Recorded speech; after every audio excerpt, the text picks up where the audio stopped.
Hello coders, so today we will going to discuss a important question from graph theory. This question is counting room. So before I am going to discuss the question, I would like to tell you that we have made a series on graph theory in which each and every topic of graph theory like Hamiltonian, shortest route, Lloyd-Warshall, Dijkstra and many more important algorithms are covered in this series. The problem which are selected are from CSS dataset, SPOJ and CodeSet. So today we are going to discuss on the question of counting room. So in this problem, counting room, there are given n cross m square, okay, and you can go either left, right, up and down through the floor.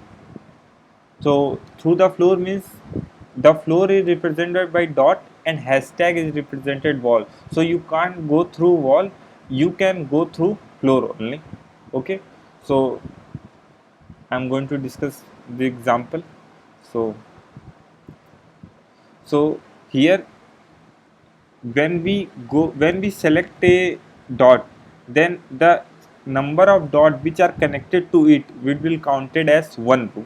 Okay, so like here this dot all are connected, so it is counted as one room, one, and this is also connected, this is called also counted as one room. So total there are three room. Okay, so in this problem, so we can go select a node and then traverse each and every node which are connected to it. So we have seen that it is going to depth, like wherever this is possible he will go. This is known as depth first search, in which we are going through depth. And one another important thing is we have to make a visited array, and visited array is useful so that we would not visited an node again if we have already visited that node. So like we have visited this node again, we have visited this node, so again we don't want to visit this again, that's why it will make an infinite loop. So this visited array is useful in that, and since we have go through all node wherever possible, and this type of search is known as depth first search. So I am going to go through you the code, and in the code I will explain how we will solve this problem. So first of all, SCI means I have taken input from like n and m, means number of rows and number of columns, n and m. Then we have make an for loop, and I have visited all node are false, means no node has visited till now. Okay, after that we have run a DFS call. So like here we will see that the DFS is running from where they encountered a node. Like here we encountered a node, so from here and DFS is going to be run. So this is what I am doing here in code. So if we encountered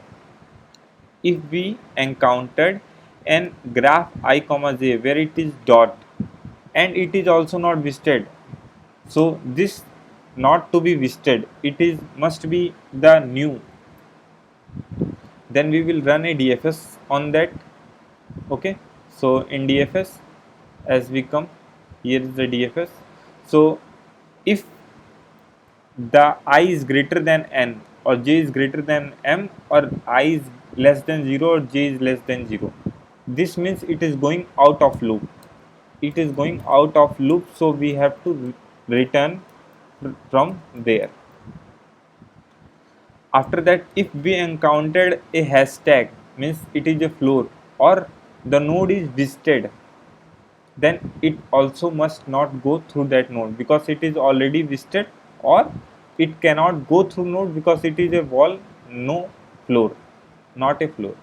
So in DFS we will go upon right direction, left direction, upward direction and downward direction.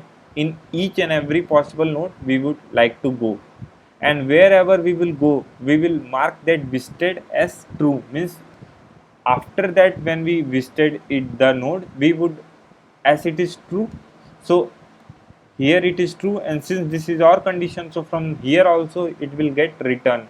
so we will not go through net again and again, so we will avoid the infinite loop condition. Okay, so this is the code, and I'm coming with another problem which is Leibniz.